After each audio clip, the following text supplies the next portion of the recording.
Real quickly before we begin, I want to thank this video's sponsor, CarMarshal.com. CarMarshal.com can save you lots of money on buying used or new vehicles, cars, trucks, school buses. If you want to save money, I'll have a link in the description down below. I know I'm going to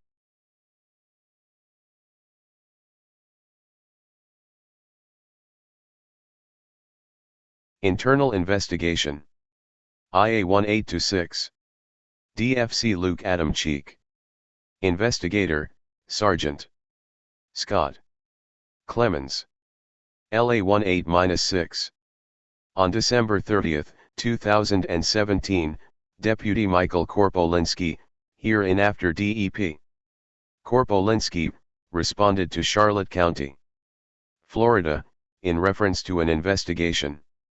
Deputy Korpolinski made contact with Donald Jeff Butler, hereinafter Donald, who advised he was tired of his pain pills being stolen. Amongst various other items, Donald alleged he was missing 2 prescription bottles. One bottle contained and the other contained about tea bottles were kept in the kitchen cabinet. Donald is prescribed this medication on a monthly basis by Dr. Michael Mosetti in Port Charlotte. Donald took his pills last around midnight the night before. Donald stated he believed his former neighbor, DFC Luke Adamchik, hereinafter Luke, a CCSO deputy, was responsible for the missing items. Donald relayed. About 7 years ago they were the only 2 on the street and became friends. Donald invited Luke to his residence last, which was over a month ago. Donald knows Luke has been taking his pills for over a year. Donald provided 2 notes left by Luke, along with a check. He notes made reference to getting money for the pills. He check was dated March 2017, from a PNC bank, with Luke Adamchik's name on it. Donald advised the situation with Luke had been going on for a while, but did not want Luke to get in any trouble.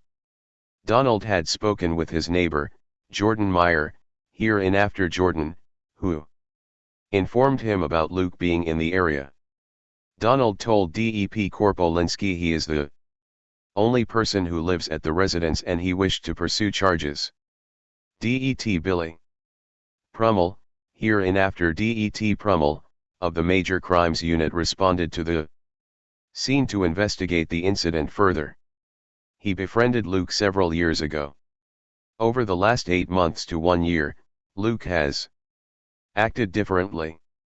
Donald said Luke's behavioral changes coincide with his fiancée breaking up with him. Luke would ask for and sometimes just take Donald's prescription pain medications. Donald said he would tell Luke no, but Luke would enter the kitchen cabinet where the pills were stored and help himself. In March of 2017, Donald located a note suspected to be written and left by Luke. Along with the note was a personal check. He note read, "Boss man, my dude is getting $35 each but needs them now because he is going to Tampa now or he can't do it for $35. You wouldn't wake up so I grabbed 20 of them. Glad you didn't shoot me. I left the check for $700, call me when you get it." Check was a PNC bank check, dated March 15, 2017, belonging to Luke R. Adamchik of. Check was made out to Jeff Butler for $700 with routing number, account number, and check number. Donald received a second note a short time later, also suspecting to have been written and left by Luke. Note read, "Boss, I stopped over but you didn't answer. I left the check and the other note the other day.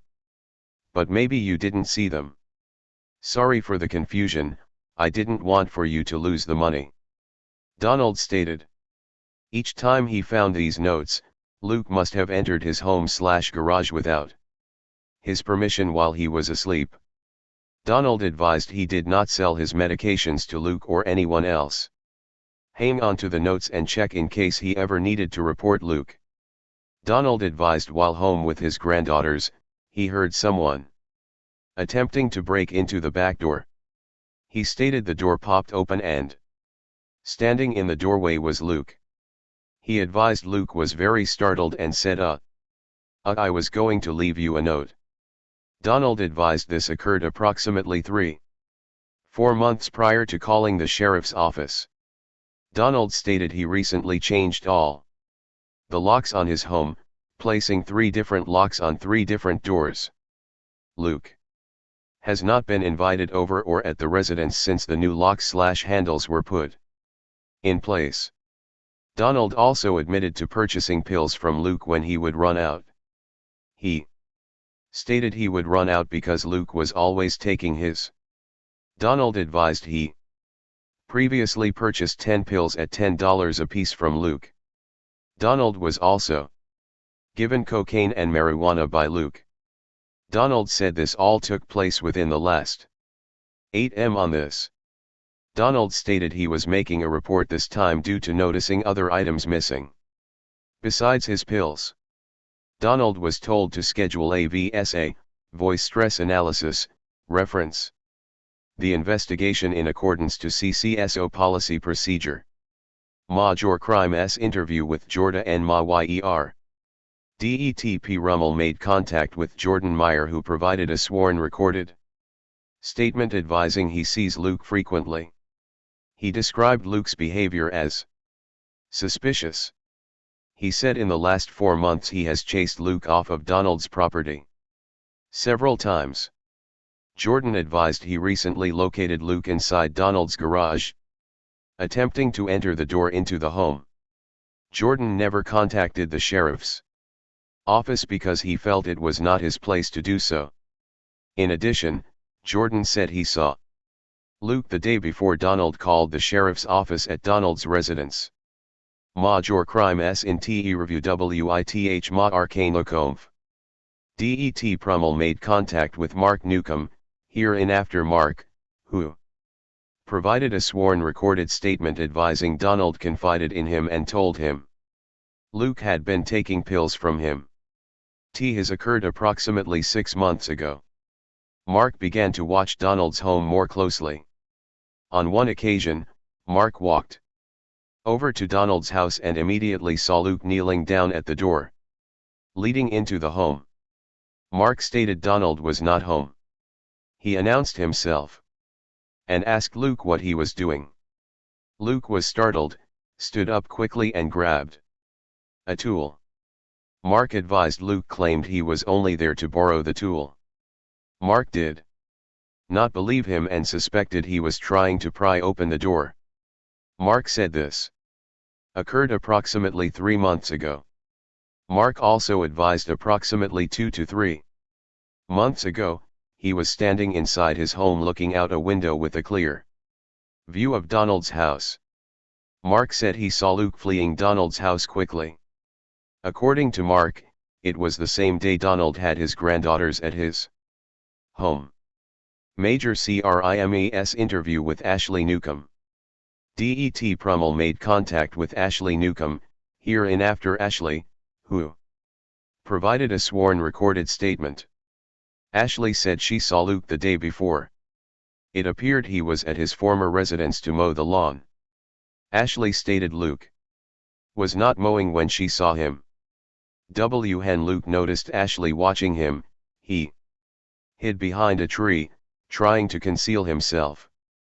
Ashley also said she has seen Luke 2-3 times near Donald's house/garage while Donald was not home. She could not state how long ago this occurred. On January 2, 2018, CCSO Major Michael Anderson advised DET Prummel he had spoken with Luke's brother.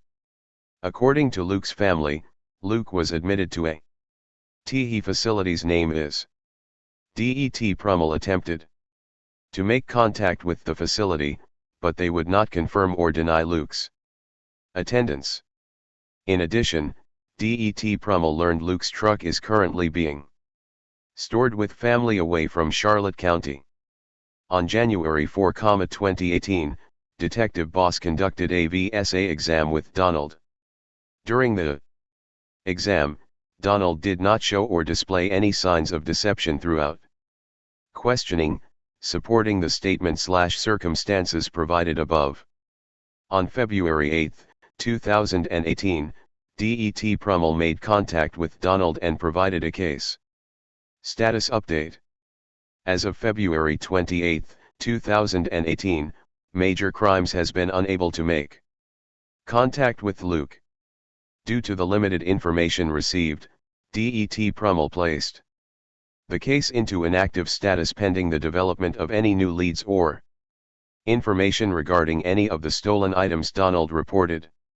On March 16, 2018, all information regarding Luke's potential drug activity and behavior was forwarded to the Internal Affairs Division for review and possible policy violations. On October 1, 2017, Luke went out on FMLA after he ran his personal truck off the road while on his way to work. Luke did not return to work and was eventually terminated. On January 3, 2018, Luke was let go under the title Administrative Termination. He had run out of FMLA time and was unable to return to work.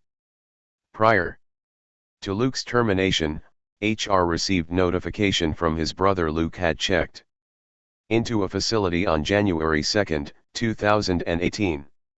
Since January 3, 2018, after Luke was terminated, Major Crimes and I have made numerous attempts to reach him, to no avail. On March 3, 2018, and March 9, 2018, the attempt was made to deliver certified letters to Luke at his residence. The letters were addressed from the CCSO and consisted of information letting Luke know about another unrelated IAT. He letters also requested Luke call or email Internal Affairs if he wished to discuss the incident or give a statement. On March 14, 2018, contact was made with Luke's mother, who advised he had been staying with her up until 2 weeks ago. According to Luke's mother, he took off with a girl from the facility he was in and she hasn't seen or heard from him since. As of this date, I am unable to make any notification with Luke regarding this internal investigation. Charlotte County Sheriff's Office Operations Manual General Order GO 3.50. Correspondence. GO 3.50 F.4.C.1 Violation of law. Members of the office will adhere to all federal, state, local laws and ordinances, including but not limited to traffic violations. Conclusion. During the course of this investigation, I reviewed DET Billy Prummell's case file. Regarding the chain of events and all the details involved, I have reviewed and listened to all witness statements. In addition, I have obtained and reviewed all other supporting information, along with Charlotte County Sheriff's Office General Order 3.50, the policy governing guidelines for appropriate conduct/disciplinary procedures. Based on the statements provided by the complainant and other witnesses, there is a preponderance of evidence to show Luke Adamchik violated policies and procedures regarding violation of law by attempting to illegally purchase a controlled substance, to wit, for $700 from Donald Butler. I spoke with Donald regarding the incident when Luke left the check for $700 and a note I verified with him Luke took without Donald's permission. As Donald said in his original statement, he never cashed the check from Luke because he doesn't sell his pills. In Donald's original statement he alleges Luke had been taking his end without his permission for over a year. Though this is simply hearsay from Donald, it is clear Luke did in fact take from Donald without his permission by the 2 notes and personal check written by Luke. The $700 check from Luke clearly matches the amount stated on the note. In the note, Luke distinctively describes what he is doing by stating the following: "My dude is getting $35 each but needs them now because he is going to Tampa now. Or he can't do it for $35. You wouldn't wake up so I grabbed 20 of them. Glad. You didn't shoot me. I left the check for $700, call me when you get it. I compared the writing on the note from Luke to his writing on a notice to appear. He had recently completed in ASUS. Here are very distinct similarities between the two. Luke always writes his B's in uppercase when they should be in lower case. Below is part of Luke's note and his notice to appear. On January 4, 2018, Detective Boss conducted a VSA exam with Donald. During the exam, Donald did not show or display any signs of deception throughout questioning, supporting the statement/circumstances provided above. In addition, Luke's family advised he was admitted to a. Clearly Luke had been involved in using some sort of drugs over the past year. His is evident by his behavior outside of work and his actions while still employed with the sheriff's office prior to being terminated. His investigator finds there is a preponderance of evidence to indicate Luke Adamchik violated Charlotte County Sheriff's Office Manual G.O. #350F.4.C.1. Violation of law and the charge is sustained. Luke Adamchik violated the above mentioned policy by attempting to illegally purchase a controlled substance to wit. For $700 from Donald Butler. I, the undersigned, do hereby swear, under penalty of perjury, to the best of my knowledge, information, and belief, I have not knowingly or willfully deprived, or allowed another to deprive, the subject of the investigation of any rights contained in SS 112.532 and 112.533, Florida Statutes. Sergeant, Internal Affairs. Charlotte County Sheriff's Office. Integrate Y, P. Professionalism, T. Rust PAGEI 10.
Hey Sheriff, we have a question about why your office, your intelligence division, is investigating private citizens for criminal investigation that happen to be activists that are overseeing your department. Why would you have your intelligence division investigate private citizens? We have done...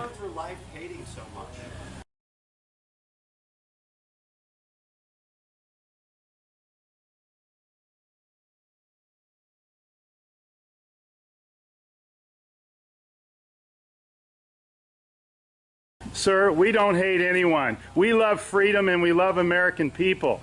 And government is out of control. That's why you're seeing such a revolt nationwide. Why can't you just answer, why is Susan Edwards, your intelligence division, investigating private citizens? This should not happen. Are you here to apply for a job?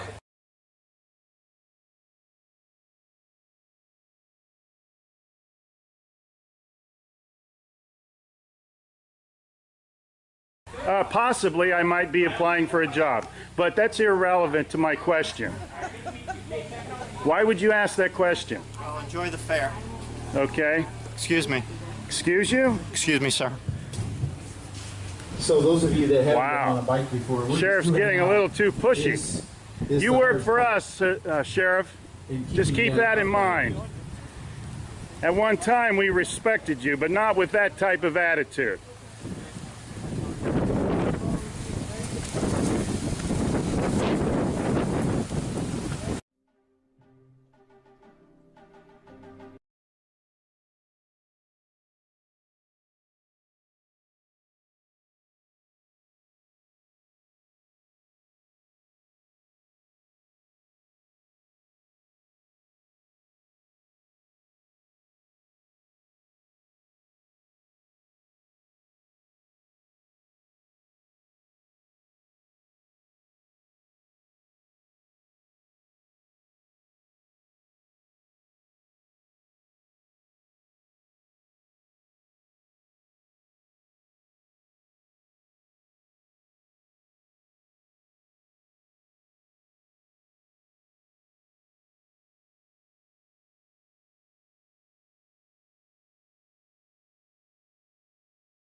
Hey Charlotte County, this is Charlotte County COPWATCH, and I just wanted you to know that I am using this stuff under fair use, and also remember to like and subscribe this channel.